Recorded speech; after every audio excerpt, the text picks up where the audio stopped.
जिंगा लाला stories. Hello दोस्तों, आपका हमारे चैनल पर स्वागत है। कहानी शुरू करने से पहले कृपया हमारे चैनल को सब्सक्राइब कर लें। चलिए कहानी शुरू करते हैं। बहुत समय पहले की बात है। सीलमपुर गांव में सिंड्रेला अपनी चाची के साथ रहती थी। करीब 10 साल पहले सिंड्रेला की मां की मृत्यु के बाद सिंड्रेला के पिताजी ने उसे उसकी चाची के पास रहने के लिए भेज दिया था। उस दिन से सिंड्रेला की चाची उस पर दिन रात अत्याचार कर रही थी। सिंड्रेला जो दिखने में काली सांवले रंग की, सदैव लोगों से प्यार करने वाली और सबकी मदद करने वाली लड़की थी। सिंड्रेला का रंग काला और चेहरे पर कुछ दाने होने के कारण लोग उससे बात करना पसंद नहीं करते थे। सिंड्रेला की चाची बहुत ही लालची और कंजूस औरत थी। वो सिंड्रेला के पिताजी के शहर चले जाने के बाद ज्यादा पैसों के लालच में उसे घर घर सब्जियां बेचने के लिए भेजा करती थी। सिंड्रेला पूरा दिन अपनी चाची जी के खेतों में खेती किया करती थी और पूरा दिन खेतों की देखभाल करती और सवेरे जल्दी उठकर सब्जी बेचने जाया करती थी। एक दिन सिंड्रेला सब्जी बेचकर घर आती है। ये लीजिए चाची जी, आज की दिन भर की कमाई। बस इतने से रुपए? आज क्या खेत में सब्जी नहीं हुई? नहीं चाची जी, सब्जी तो खूब हुई थी, पर मैंने सारी सब्जियां बेच दी थी। चाची जी, आज रोज के मुकाबले दोगुनी कमाई हुई है। मैं बहुत खुश हूँ। क्या इतने से रुपए को तू ज्यादा बता रही है? हे भगवान, तुझे कब अकल आएगी? लोग तेरे सीधेपन का फायदा उठाते हैं। अगर तू खेतों में थोड़ा ज्यादा पानी और केमिकल मिलाती तो ज्यादा पैसे कमाती। नहीं चाची जी, ऐसी बात नहीं है। मुझे ईमानदारी से काम करना अच्छा लगता है। लोग मुझसे खुश रहते हैं। लोग तुझसे खुश होते होंगे, परंतु मुझे उससे कोई मतलब नहीं है। मुझे बहुत जल्दी बहुत अमीर होना है, इसलिए तू कल से खेतों में ज्यादा पानी और केमिकल मिलाना शुरू कर दे, नहीं तो मैं तुझे घर से बाहर कर दूंगी, समझी? इस तरह अपनी चाची जी के मुंह से यह सब सुनकर सिंड्रेला बहुत उदास होती है। वह अपने खेतों के पास टहलने चली जाती है। सिंड्रेला अपने खेतों के पास बैठी होती है और अपने आप से ही बातें करती है। हे भगवान, माँ को मैं कैसे समझाऊं? ज्यादा लालच बुरी बला है। मैं अपनी ईमानदारी से जितने पैसे कमाती हूँ मेरे लिए वही काफी है, परंतु माँ को तो अधिक रुपए चाहिए, जिसके लिए मुझे खेतों में अधिक पानी और रासायनिक उर्वरक डालना होगा। इससे तो मेरे खेत की मिट्टी खराब हो जाएगी और सब्जियों में विटामिन नहीं रहेंगे। सिंड्रेला के मुंह से यह सब बातें सुनकर वहाँ एक परी प्रकट होती है। सिंड्रेला उस परी को देखकर हैरान रह जाती है और उसे देखती ही रहती है। बहुत अच्छी सिंड्रेला, मैंने तुम्हारी सभी बातें सुन ली है। तुम सच में बहुत ईमानदार और नेक हो। आज के जमाने में तुम जैसा ईमानदार शायद ही कोई हो। तुमने लोगों की निस्वार्थ सेवा की है। तुमसे प्रसन्न होकर मैं तुम्हें यह जादुई मेकअप किट देना चाहती हूँ। इस मेकअप किट से तुम अपनी कोई भी एक इच्छा पूरी कर सकती हो। यह तुम्हें जो मांगोगी वो देगा। इसके साथ साथ इस मेकअप किट को यूज करने से तुम दुनिया की सबसे सुंदर राजकुमारी में बदल जाओगी और सभी लोग तुम्हें पसंद करेंगे। इतना कहकर वह परी वहाँ से गायब हो जाती है। वाह, यह मेकअप किट तो काफी महंगी और सुंदर लग रही है। मैं इसे जल्दी से घर ले जाती हूँ। इसके बाद सिंड्रेला वह मेकअप को लेकर अपने घर पहुँच जाती है। सिंड्रेला घर जाकर अपनी चाची जी को सभी बातें बताती है। यह सब सुनकर निर्मला बहुत खुश होती है और लालच में आकर उस जादुई मेकअप किट से ढेर सारी चीजें मांगती है। हे जादुई मेकअप किट, कृपया हमें जल्दी से बहुत सारा सोना चांदी और खाने की अच्छी अच्छी चीजें और रुपए पैसे दे दो। निर्मला के इतना कहते ही वह मेकअप किट वहाँ सभी चीजें प्रकट कर देता है। अरे वाह, यह हुई ना बात। आज तो तूने कमाल ही कर दिया सिंड्रेला। तूने तो एक ही झटके में मुझे बहुत अमीर बना दिया। अब मैं पूरे गाँव में ठाट बाट से घूम सकती हूँ। इसके बाद निर्मला पूरे गाँव में अच्छे अच्छे कपड़े पहनकर अपनी तारीफ किया करती। वहीं दूसरी तरफ सिंड्रेला भी उस जादुई मेकअप किट के इस्तेमाल से दुनिया की सबसे खूबसूरत लड़की बन जाती है। अब सिंड्रेला इतनी सुंदर लग रही थी कि उसे गाँव वाले देखते ही रह जाते हैं। अब धीरे धीरे सभी गाँव वालों को निर्मला के अमीर होने का राज पता चल गया था। निर्मला रोजाना अच्छी अच्छी दुकान पर जाकर सोने चांदी के जेवर बनवाती और नए नए फैशन में रहती। चाची जी, आपका इस तरह सभी को नीचा दिखाना अच्छी बात नहीं है। ऊपर वाला सब देख रहा है। उसने हमें खुश होकर यह ढेर सारा सोना चांदी और सुख समृद्धि दिया है। हमें इसे लोगों की भलाई में इस्तेमाल करना चाहिए। चुप कर बेअकल। अगर मैं यह सारा सोना चांदी लोगों की भलाई में इस्तेमाल करूंगी तो मेरा क्या होगा? यह सारा सोना तो कुछ दिनों में खत्म हो जाएगा। नहीं, मैं ऐसा नहीं कर सकती। इसी तरह दिन निकल रहे थे। एक दिन निर्मला गांव की दो औरतों के बीच अपने नाम बड़ी कर रही थी, जिससे चिढ़कर औरतें कहती है, यह तो पहले ही लालची और स्वार्थी थी और अब जादुई मेकअप किट हाथ लगने से यह घमंडी भी हो गई है। देखो किस तरह इतरा रही है। पास खड़ी एक चालाक औरत यह सब सुन रही होती है। वह औरत बहुत दिनों से सुन रही थी कि सिंड्रेला को जादुई मेकअप किट मिला है और आज निर्मला के मुंह से सुनकर कंफर्म भी हो गया। मैं आज रात ही इसके घर से वह जादुई मेकअप किट चुरा लूंगी। रात होते ही वह चालाक औरत सिंड्रेला के घर जाकर वह मेकअप किट चुरा लेती है। अगली सुबह उठते ही निर्मला देखती है कि वहाँ से तो जादुई मेकअप किट गायब हो चुका है। अरे यह क्या, ये जादुई मेकअप किट कहाँ गई? यही तो रखी थी, कहाँ गायब हो गई? क्या हुआ चाची जी, आप यूँ जोर जोर से क्यों चिल्ला रहे हैं? अरे सिंड्रेला की बच्ची, यहाँ मैंने जादुई मेकअप किट रखी थी, तूने वह मेकअप किट कहाँ रख दी? नहीं चाची जी, मैंने कोई मेकअप किट नहीं लिया, मैं तो अपने कमरे में सो रही थी। इसका मतलब परी ने वो मेकअप किट हमसे वापस ले लिया। तो अभी जाकर मेकअप किट मांग कर ला। नहीं चाची जी, परी वो मेकअप किट क्यों लेगी? अगर उन्हें लेना ही होता तो वो हमें इतना सब कुछ देती ही क्यों? ठीक है, तू अपना ज्यादा दिमाग मत चला, जितना कहती उतना कर, वरना तेरी खैर नहीं। इसके बाद सिंड्रेला अपनी चाची जी के कहने पर उस परी से वह जादुई किट मांगने चली जाती है। हे जादुई परी, कृपया सामने आओ। सिंड्रेला के इतना कहते ही वह परी इसके सामने प्रकट हो जाती है। परी जी, आपने जो मुझे जादुई मेकअप किट दी थी वह गायब हो गई है, आप कृपया फिर से वह जादुई मेकअप किट मुझे मंगवा देंगे? सिंड्रेला की यह बातें सुनकर परी उससे कहती है, सिंड्रेला बेटा, तुम्हारी वह जादुई मेकअप किट एक चोर औरत ने ले ली है, इसलिए मैं तुम्हें वह वापस नहीं दे सकती, परंतु मैंने उस जादुई मेकअप किट का जादू खत्म कर दिया है। मैं देख रही हूँ कि जिस दिन से तुम मुझसे वह जादुई मेकअप किट लेकर गई हो, तुम्हारी चाची उसका मिसयूज कर रही है, इसलिए इस बार मैं तुम्हें जो मेकअप किट दे रही हूँ, उस मेकअप किट को तुम अपने घर को लेकर वापस मत जाना। सबसे पहले तुम उस मेकअप किट से अपने लिए एक सुंदर सा घर मांगना और अपने आगे का जीवन उसी घर में बिताना। सिंड्रेला परी की बातें सुनकर हाँ में सर हिला देती है। एक बार और परी ने जादू से सिंड्रेला को सुंदर सा मेकअप किट दिया। सिंड्रेला परी का धन्यवाद देकर वह जादुई मेकअप किट एक खाली स्थान पर ले जाती है। इसके बाद सिंड्रेला जैसे ही मेकअप किट से एक नया घर मांगती है, उसके सामने एक आलीशान कोठी खड़ी हो जाती है। यह देखकर सिंड्रेला खुशी से झूम उठती है और खुशी खुशी उस जादुई कोठी में अंदर चली जाती है। इस तरह उस दिन के बाद सिंड्रेला कभी वापस लौटकर अपनी चाची जी के पास नहीं जाती और खुशी खुशी उस जादुई घर में रहने लगती है। शहर की भीड़ भाड़ से दूर गांव में एक सिंड्रेला नाम की लड़की हंसी खुशी से रह रही थी। सिंड्रेला की नीली नीली आंखें, सुंदर गुलाबी गाल उसकी सुंदरता पर चार चांद लगाते थे। वो एक खुश मिजाज और हंसमुख लड़की थी, परंतु एक रात कुछ ऐसा हुआ जो सिंड्रेला बहुत उदास हो गई, क्योंकि अचानक उसकी माँ की तबीयत बहुत खराब हो गई थी और उन्होंने उसे कुछ आखिरी बातें करने के लिए बुलाया था। सिंड्रेला, मेरी प्यारी बच्ची, अब मुझे जाना होगा। एक अच्छा जीवन जीना और दूसरों की मदद करना, हमेशा सच्चाई के रास्ते पर चलना। माँ, ऐसे मत बोलो, आप जल्दी ठीक हो जाओगे। सिंड्रेला इतना बोल ही रही होती है कि तभी उसकी माँ का निधन हो जाता है। सिंड्रेला ये सदमा झेल नहीं पाती और बहुत उदास रहने लगती है। उसकी रोजाना की खुशी और खिलखिलाता हुआ चेहरा यूं अचानक उदास हो जाता है। यह देखकर उसके पिता एक सुलेखा नाम की औरत से दूसरा विवाह कर लेते हैं। सुलेखा एक बहुत ही जालिम और निर्दयी औरत थी। वह शादी के शुरुआत के दिनों में सिंड्रेला का बहुत ध्यान रखती थी और कहीं न कहीं उसके पिता के सामने अपनी एक अच्छी इमेज बनाना चाहती थी। सुलेखा की अपनी एक बेटी भी थी जिसका नाम रूबी था। रूबी अपनी माँ की लाडली थी और सुलेखा उसकी हर एक इच्छा पूरी किया करती थी। इसी तरह समय बीत रहा था। एक बार सिंड्रेला के पिताजी को किसी जरूरी काम से कुछ महीनों के लिए शहर जाना पड़ा। सिंड्रेला अपने पिताजी के शहर जाने की वजह से बहुत दुखी हुई थी, परंतु कहीं न कहीं सिंड्रेला के पिताजी को यह विश्वास था कि उनकी दूसरी पत्नी सुलेखा सिंड्रेला का पूरा ध्यान रखेगी, परंतु वास्तविकता कुछ और थी।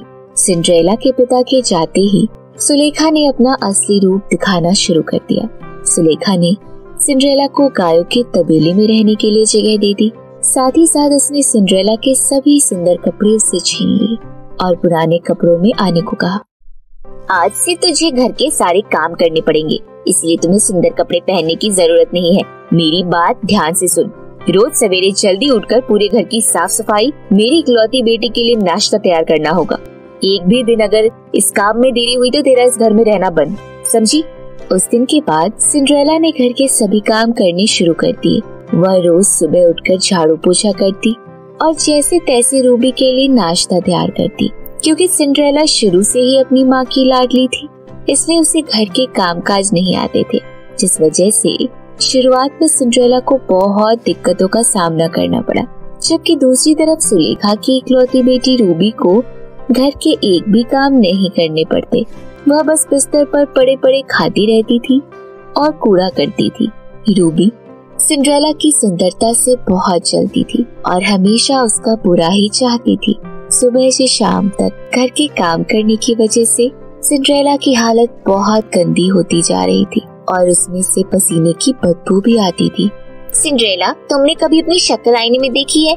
तुम कितनी बदबूदार और गंदी हो। तुम्हें अपने गंदे से चेहरे पर शर्म आनी चाहिए। मुझे देखो, मैं कितनी साफ सुथरी हूँ। मेरे कपड़े भी ब्रांडेड और महंगे हैं। तुम्हारी औकात मेरे आगे एक भिखारन की तरह है, समझी तुम? इसी तरह रूबी और सुलेखा दोनों मौका ढूंढकर सिंड्रेला का अपमान किया करते थे। एक दिन सिंड्रेला सभी के लिए खाना परोस रही थी, साथ ही उसे बहुत भूख भी लग रही थी क्योंकि उसने सुबह से कुछ नहीं खाया था। माँ, क्या मैं इसमें से कुछ खाना खा सकती हूँ? मुझे बहुत जोरों से भूख लगी है। नहीं, हमारे इस खाने को हाथ लगाने की कोई जरूरत नहीं है। तुझे कितनी बार बताया है कि तुझे सिर्फ बचा हुआ खाना ही मिलेगा। अगर इसमें से कुछ बचा तो मैं तुझे आवाज लगा दूंगी। चल अब जा यहाँ से, कल मुँह ही कहेगी। सिंड्रेला तबेले में अकेले रहने की वजह से उसकी दोस्ती कुछ चिड़िया और चूहों से हो जाती है। वो दिल की बहुत साफ थी। उसे खाने के लिए बचा कुचा खाना ही मिलता था। उसमें से भी आधा हिस्सा वो अपने दोस्तों, चूहों और चिड़ियों के लिए रखती थी।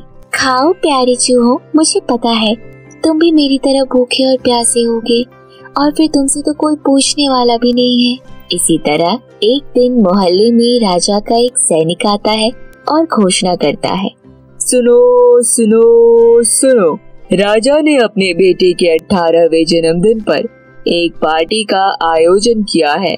इस शुभ फंक्शन में राजा ने गांव की सभी लड़कियों को आमंत्रित किया है। जो भी लड़की राजकुमार को पसंद आएगी, राजकुमार उसे अपना जीवन साथी बनाएंगे। यह खूबसूरत समाचार सुनकर गांव की सभी लड़कियां खुश हो जाती है।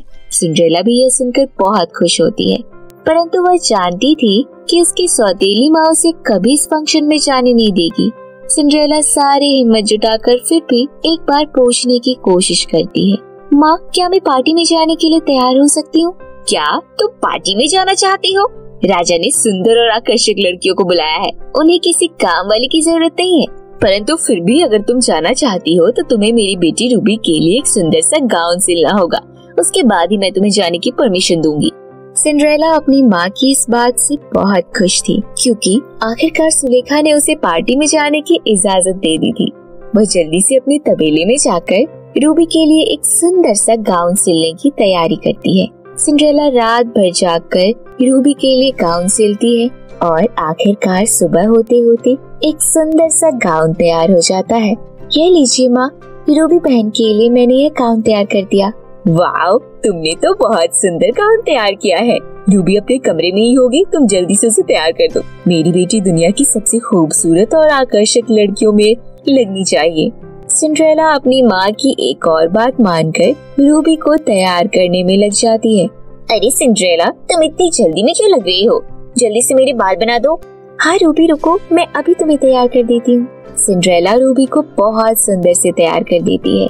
वाओ, यह गाउन तो मेरी बेटी पर बहुत खिल रहा है। सुन सिंड्रेला की बच्ची, मैं और मेरी प्यारी बेटी दोनों महल में पार्टी अटेंड करने के लिए जा रहे हैं। तू हमारे लौटने तक घर के सभी बचे हुए काम कर लेगी, समझ गई? परंतु माँ, मुझे भी तो फंक्शन में जाना है। क्या तू फंक्शन में जाना चाहती है? पागल लड़की, क्या तू फटे कपड़े पहनकर जाएगी महल में? इस हालत में तो तुझे महल का एक सिपाही भी नहीं पसंद करेगा। और फिर मुझे पूरा विश्वास है राजकुमार मेरी बेटी की सुंदरता को देखते ही रह जाएगा, उसका दीवाना हो जाएगा। तेरा वहाँ कोई काम नहीं है, चुपचाप घर पर रह, समझी? इतना कहकर वह माँ बेटी राजमहल में जाने के लिए निकल जाती है। यहाँ दूसरी तरफ सिंड्रेला का रो रो कर बुरा हाल हो जाता है। वह अपने कमरे में अपनी माँ की तस्वीर के आगे बहुत जोर जोर से रो रही थी। आखिर आज फंक्शन में मैं क्यों नहीं जा सकती? आज मेरी माँ जिंदा होती तो मेरे साथ ऐसा नहीं होता। वो जरूर मेरे लिए मार्केट से सबसे सुंदर और महंगा लहंगा लेकर आती। सिंड्रेला रो ही रही होती है कि तभी उसके कमरे में एक जोरदार रोशनी होती है। उस रोशनी की चमक सिंड्रेला की आंखों पर लगती है। सिंड्रेला उस प्रकाश की ओर देखती रहती है कि तभी वहाँ एक परी प्रकट होती है। सिंड्रेला, रो मत, मुझे बताओ तुम्हें क्या तकलीफ है, मैं तुम्हारी मदद करना चाहती हूँ। तभी सिंड्रेला सारी कहानी परी को सुनाती है। यह सब सुनने के बाद परी को सिंड्रेला पर बहुत दया आती है। तुम्हें चिंता करने की कोई जरूरत नहीं है, तुम भी राजमहल में जरूर जाओगी। क्या मैं पार्टी में जाऊंगी? परंतु वो कैसे? मेरी हालत तो देखो। उसकी फिक्र तुम मत करो, मैं हूँ ना, तुम सब मुझ पर छोड़ दो। उसके बाद परी अपनी जादुई छड़ी घुमाती है और वहाँ एक सुंदर सा लहंगा और सैंडल जादू से आ जाता है। वह लहंगा और सैंडल देखने में बहुत ही खूबसूरत थे। मेरी बात ध्यान से सुनो, यह एक लहंगा और सैंडल है जिसे पहनकर तुम दुनिया की सबसे खूबसूरत लड़की लगोगी और राजकुमार भी तुम्हें देखते ही पसंद कर लेंगे। परंतु एक बात का ध्यान रखना, इस जादुई लहंगा और सैंडल का जादू केवल 12 बजे तक ही रहेगा। उसके बाद तुम अपने पुराने वास्तविक रूप में आ जाओगी। और हाँ, मैंने अपने जादू से तुम्हारे घर के बाहर तुम्हारे लिए एक घोड़ा गाड़ी खड़ी कर दी है। तुम जल्दी से तैयार होकर राजमहल फंक्शन में चली जाओ। सिंड्रेला परी की बातों से बहुत खुश होती है और उसे जादुई लहंगा और सैंडल के लिए धन्यवाद देती है। परी के जाने के बाद सिंड्रेला जल्दी से वह जादुई लहंगा और सैंडल पहन लेती है। लहंगा पहनते ही सिंड्रेला की खूबसूरती और निखर जाती है और वह परी के कहे मुताबिक दुनिया की सबसे खूबसूरत और आकर्षक लड़की लग रही थी। सिंड्रेला तैयार होकर अपने दरवाजे पर जाती है तो वह घोड़ा गाड़ी उसका इंतजार कर रहा होता है। सिंड्रेला उस गाड़ी में बैठकर जल्दी से राजमहल पहुंच जाती है। सिंड्रेला जैसे ही राजमहल में प्रवेश करती है, राजमहल की सुंदरता उसे बहुत अच्छी लगती है। अंदर राजमहल में और भी सुंदर सुंदर लड़कियां आई हुई थी, परंतु सिंड्रेला की सुंदरता के आगे उन सभी की सुंदरता फीकी लग रही थी। सभी लड़कियों की नजर राजकुमारी से हट ही नहीं रही थी। पार्टी में रूबी और सुलेखा भी आए हुए थे, परंतु वह सिंड्रेला की खूबसूरती के आगे उसे पहचान न सके और बस उसे एक टक देखते ही रहे। तभी राजकुमार की नजर सिंड्रेला पर पड़ती है। राजकुमार को भी सिंड्रेला इतना भाती है कि पहली नजर में उनका दिल सिंड्रेला पर आ जाता है। राजकुमार सिंड्रेला के पास जाकर बोलते हैं, हे ब्यूटीफुल गर्ल, क्या तुम मेरे साथ डांस करना पसंद करोगी? क्यों नहीं राजकुमार जी, मुझे आपके साथ डांस करके खुशी होगी। उसके बाद राजकुमार और सिंड्रेला साथ में बहुत मजे करते हैं और डांस भी करते हैं। सिंड्रेला राजकुमार के साथ डांस में इतनी मगन थी कि उसे समय का पता न चला। तभी अचानक सिंड्रेला की नजर घड़ी पर जाती है। 12 बजने में केवल 10 मिनट बाकी थे। हे भगवान, परी ने कहा था 12 बजते ही मैं अपनी फटी पुरानी रूप में आ जाऊंगी, मुझे जल्दी निकलना चाहिए। तभी सिंड्रेला वहाँ से भागकर निकलने की कोशिश करती है। यह देखकर राजकुमार कहते हैं, क्या हुआ सुंदर युवती, मेरी बात तो सुनो जरा, कहाँ जा रही हो? परंतु सिंड्रेला किसी की नहीं सुनती और घर की तरफ दौड़ने लगती है। जल्दी जल्दी में सिंड्रेला की एक सैंडल राजमहल में ही छूट जाती है। सिंड्रेला का पीछा करते हुए राजकुमार को उसकी सैंडल मिल जाती है और वो उसे संभाल कर रख लेते हैं। यहाँ घर आकर सिंड्रेला मन ही मन राजकुमार के बारे में सोच रही होती है, क्या मैं दोबारा राजकुमार से मिल पाऊंगी? क्या राजकुमार ने मुझे पसंद किया भी होगा? सिंड्रेला की यह बातें सुनकर पास खड़ी गाय बोलती है, राजकुमार तुम्हें जरूर पसंद करेंगे, जल्दी ही वह तुमसे मिलने भी आएंगे। गाय की यह बात सच निकलती है और वहाँ महल में राजकुमार अपने सभी सैनिकों को राजकुमारी की वह सैंडल देकर ढूंढने भेजते हैं। चलो सैनिकों, हमें हमारी होने वाली पत्नी की तलाश है। तुम सभी यह सैंडल लेकर घर घर जाओ और पता करो यह सैंडल किस लड़की की है। सैनिक ऐसा ही करते हैं और वह सिंड्रेला के घर पहुंच जाते हैं। आइए आइए, यह सैंडल तो मेरी बेटी रूबी का ही है। सैनिक रूबी को वो सैंडल पहनने को देता है। रूबी सैंडल पहनती है, परंतु वह सैंडल उसके पैर में फिट नहीं बैठती। फिर भी रूबी बोलती है, लो देख लो, मैंने कहा था ना ये सैंडल मेरी ही है। तुम्हें झूठ बोलने की कोई आवश्यकता नहीं है, वह हमें साफ नजर आ रहा है, इसलिए सैंडल तुम्हारा नहीं है। इतना कहकर सैनिक वापस जा रहे होते हैं कि तभी उनकी नजर सिंड्रेला पर पड़ती है। ए लड़की, तुम कौन हो? जल्दी से यहाँ आकर ये सैंडल पहन कर दिखाओ। अरे ये हमारे घर की नौकरानी है, इसे सैंडल पहनाने की क्या जरूरत है? तुम चुप हो जाओ, यह राजकुमार का आदेश है कि गांव की हर एक लड़की को यह सैंडल पहनाकर दिखाई जाए। सिंड्रेला जैसे ही वह सैंडल पहनती है, उसके पैर में वो सैंडल सेट हो जाती है। ए लड़की, क्या यह सैंडल तुम्हारा है? हाँ, यह सैंडल मेरा ही है, जो जल्दीबाजी में मुझसे राजमहल में छूट गया था। फिर सैनिक सिंड्रेला को राजमहल ले जाते हैं। सिंड्रेला को देखकर राजकुमार कहते हैं, आखिरकार मैंने तुम्हें ढूंढ ही लिया, तुम मुझे सबसे सुंदर लगी। मैं चाहता हूँ कि तुम हमारे राज्य की रानी बन जाओ। क्या तुम मुझसे शादी करोगी? सिंड्रेला खुश होकर राजकुमार से शादी के लिए हाँ बोल देती है और इस तरह दोनों की हंसी खुशी से शादी हो जाती है और राजकुमार और सिंड्रेला अपने आगे का जीवन हंसी खुशी से बिताते हैं। बहुत समय पहले की बात है। रामपुर गांव में सिंड्रेला अपने पिता कमल और माँ सुमन के साथ हंसी खुशी से रह रही थी। सिंड्रेला के पिताजी एक किसान थे जो अपने पुरखों के खेतों में खेती किया करते थे और दिन भर गली गली सब्जी बेचा करते थे। खेती बाड़ी से कमल को उतना मुनाफा नहीं होता था जिससे वह अपनी बिटिया का एडमिशन एक प्राइवेट स्कूल में करा सके, क्योंकि गांव में एक भी सरकारी स्कूल नहीं था। इसीलिए सिंड्रेला घर पर ही रहकर पढ़ाई किया करती थी। कमल दिन रात मेहनत करने के बाद भी अपनी बेटी के सपने सच नहीं कर पा रहा था। एक दिन कमल सेठ मूलचंद से बात करके अपनी पत्नी सुमन के लिए झाड़ू पोछा का काम ढूंढ लेता है। सेठ मूलचंद एक लालची और खड़ूस आदमी था। वह मात्र 2000 रुपए महीने पर सुमन को काम पर रख लेता है। अगले दिन से सुमन सेठ के पास नौकरी के लिए चली जाती है। सेठ जब सुमन को अपनी ललचाई हुई आंखों से देखता है तो उसे सुमन से एक ही पल में प्यार हो जाता है, क्योंकि सुमन एक सुंदर, संस्कारी और सरल औरत थी। इसीलिए वह सेठ के पास केवल काम से ही मतलब रखती थी। इसी तरह दिन निकल रहे थे। एक दिन सेठ सुमन से कहता है, सुमन, मैं तुम्हें पिछले 2 हफ्ते से देख रहा हूँ और तुम मुझसे बात भी नहीं करती हो। अगर तुम्हें कोई भी दिक्कत हो तो तुम मुझे बता सकती हो, मैं तुम्हारी मदद करना चाहता हूँ। सेठ जी, आप बड़े लोग हो, हमारी क्या मजाल जो हम आपसे आंख मिलाकर बात कर सके। सब ठीक है, बस घर पर एक बेटी है जिसका स्कूल में एडमिशन कराना है, परंतु हमारे पास इतने पैसे नहीं है जिससे हम उसका एडमिशन करा सके। तुम इतनी कम उम्र में घर की इतनी टेंशन क्यों लेती हो? मुझसे तुम्हारा यह दुख देखा नहीं जाता। क्या तुम मुझसे दोस्ती करना पसंद करोगी? बदले में मैं तुम्हारी बेटी का एडमिशन बहुत बड़े प्राइवेट स्कूल में करवा दूंगा।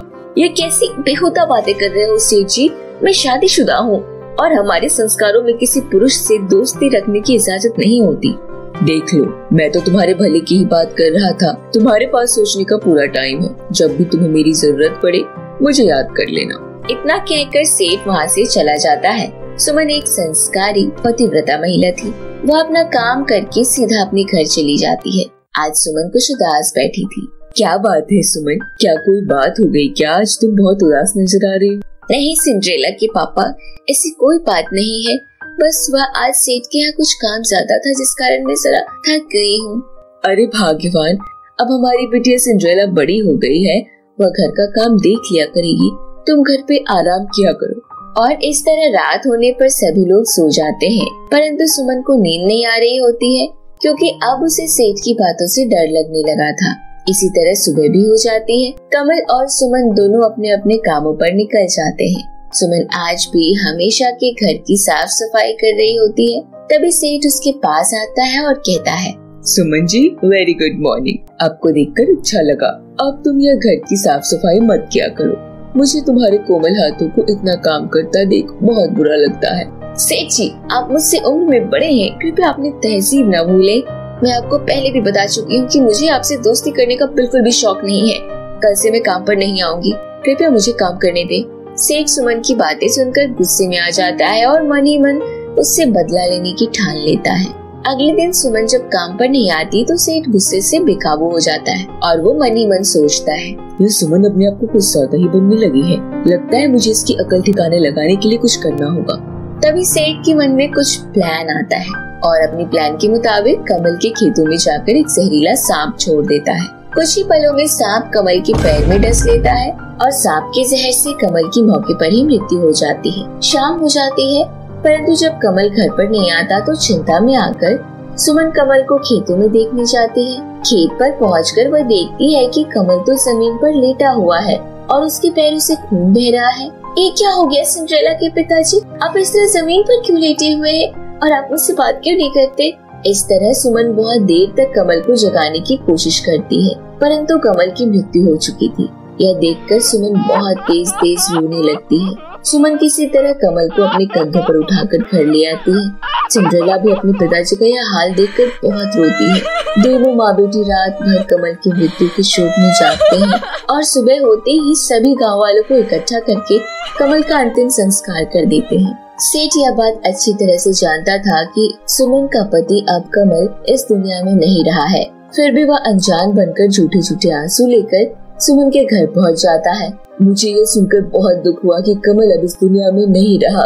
यह कुछ कमल का बकाया 2 लाख रुपए रह गए थे। अगर तुम यह रकम लौटा देती तो मैं तुम्हें और तुम्हारी बिटिया सिंड्रेला को कोई परेशानी नहीं होने दूंगा।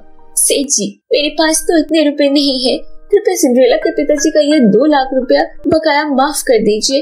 अरे पागल समझ रखा है क्या, जो पूरे 2 लाख माफ कर दूं? 1 हफ्ते के भीतर मुझे मेरे 2 लाख चाहिए, नहीं तो ये घर खाली कर देना। इतना कहकर सेठ वहाँ से चला जाता है। यहाँ सुमन बेचारी, जिसके पास सिंड्रेला को खिलाने के लिए 2 वक्त की रोटी भी नहीं होती, उसके ऊपर सेठ का झूठा मूठा कर्जा डालकर चला जाता है। किसी तरह दोनों माँ बेटी नमक रोटी खाकर 1 हफ्ता निकाल लेते हैं और हफ्ता होते ही सेठ अपने आदमियों के साथ सुमन के घर पहुँच जाता है। सुन सुमन, तूने मेरे 2 लाख रुपए नहीं लौटाए, जिस कारण मैं यह मकान ले रहा हूँ। अब तू सीधी तरीके से यहाँ से बाहर चले जा, नहीं तो मेरे आदमी तेरे साथ छेड़छाड़ करके तुझे बाहर निकाल देंगे। सेठ जी, कुछ मासूम पर जरा रहम कीजिए। मैं इस अकेली नन्ही सी जान के साथ कहाँ रहूंगी? बाहर बहुत सारे जंगली जानवरों का खतरा है। अगर सिंड्रेला को कुछ हो गया तो मैं अपने आप को कभी माफ नहीं कर पाऊंगी।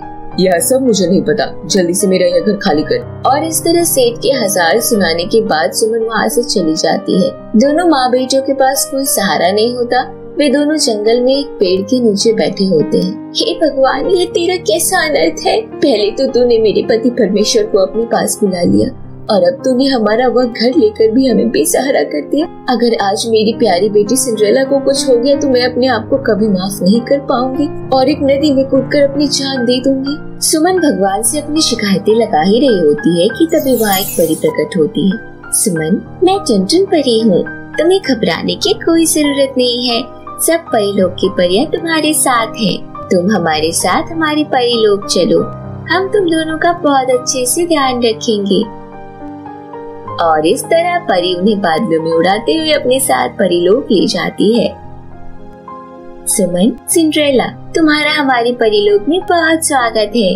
सुमन और सिंड्रेला इतना सुंदर परी लोग देखकर बहुत खुश हो जाते हैं। यह देखो, ये जो सैंडल घर अब तुम्हें दिख रहा है, आज से तुम इसी घर में रहोगी। यहाँ हम सभी परियों का जादुई सैंडल घर है। इस घर में तुम्हें खाने पीने की सभी चीजें, रहने के लिए कमरे और मनमर्जी की सभी चीजें मिलेंगी। और हाँ सिंड्रेला बेटा, तुम्हारे लिए इस जादुई सैंडल घर में बहुत अच्छे अच्छे टॉयज और लहंगे भी हैं, जिन्हें पहनकर तुम बहुत ज्यादा खूबसूरत लगोगी। अच्छा, तो मैं चलती हूँ, मुझे राजमहल जाने में देरी हो रही है। अगर तुम्हें कोई भी तकलीफ हो तो तुम मुझे बुला लेना, मैं तुरंत हाजिर हो जाऊंगी।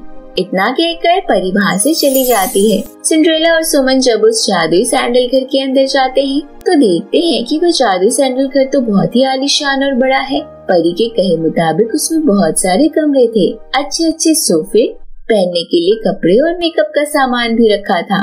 दोनों माँ बेटियों को बहुत भूख लग रही थी।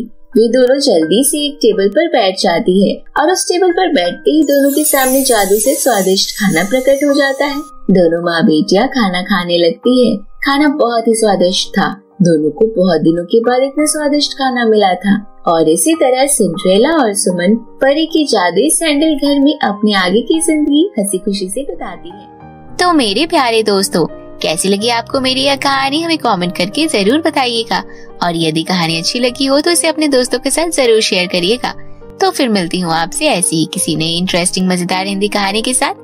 तब तक के लिए बाय बाय दोस्तों।